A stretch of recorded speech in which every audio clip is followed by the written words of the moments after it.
प्रज्ञान rover के सामने अचानक से आया एक गड्ढा। गड्ढे में दिखा कुछ ऐसा कि तस्वीर देख वैज्ञानिक भी हुए हैरान। गड्ढे की वजह से इसरो को देनी पड़ी एक नई कमांड। क्या अब चंद्रयान 3 मिशन में किया जाएगा कोई बड़ा बदलाव?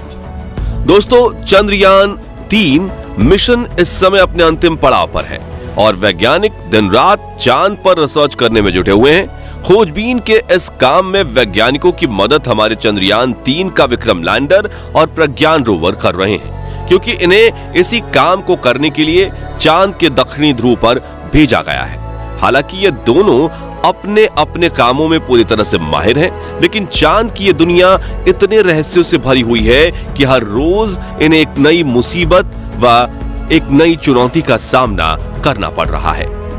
और ऐसी ही एक चुनौती अभी अभी प्रज्ञान रोवर के सामने आई, जब ये चांद पर खोजबीन करने के लिए एक लंबे रूट पर निकला हुआ था।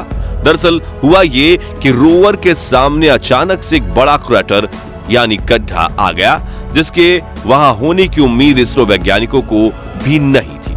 अब इस गड्ढे को प्रज्ञान रोवर ने किस तरह पार किया? इसके अंदर ऐसा क्या था कि वैज्ञानिकों द्वारा रोवर को एक नई कमांड देनी पड़ी? और प्रज्ञान रोवर ने चांद पर वो कौन सी बड़ी खोज की है जिसकी चर्चा पूरी दुनिया में हो रही है? आइए इस सब के बारे में डिटेल से जानते हैं। दोस्तों, प्रज्ञान रोवर के सामने यह गड्ढा कैसे आया और इस बाधा को किस तरह पार किया गया, ये जानने से पहले हमें यह समझना जरूरी है कि प्रज्ञान रोवर यहां तक पहुंचा कैसे और ये किस टेक्नोलॉजी पर काम करता है। असल में 14 जुलाई 2023 के दिन जब इसरो वैज्ञानिकों ने चंद्रयान 3 को लॉन्च किया था, तो प्रज्ञान रोवर भी इस मिशन का हिस्सा था।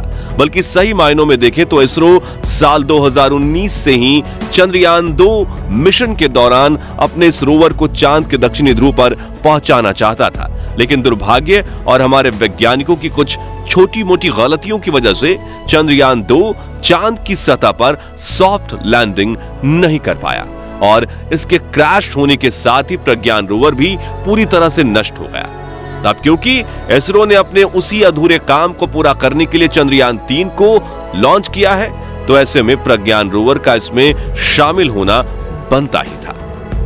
साथियों, प्रज्ञान रोवर एक फुल्ली रोबोटिक रोवर है, जिसके पीछे की तरफ 2 कैमरे लगाए गए हैं, जिन्हें हम रोवर की 2 आंखें मान सकते हैं।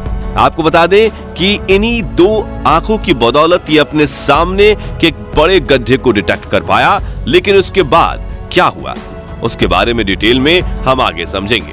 पहले हम प्रज्ञान रोवर में लगे रिसर्च इंस्ट्रूमेंट्स यानी कि इसके पेलोड के बारे में आपको बताते हैं। तो इसरो वैज्ञानिकों ने प्रज्ञान रोवर को 2 साइंटिफिक इंस्ट्रूमेंट से लैश करके भेजा है, जिनके नाम अल्फा पार्टिकल एक्सरे स्पेक्ट्रोमीटर यानी एपी एक्सिस और लेजर इंड्यूस्ड ब्रेकडाउन स्पेक्ट्रोस्कोप यानी LIBS है। इसमें APXS के द्वारा एक स्पेस माइक्रोस्कोप के जरिए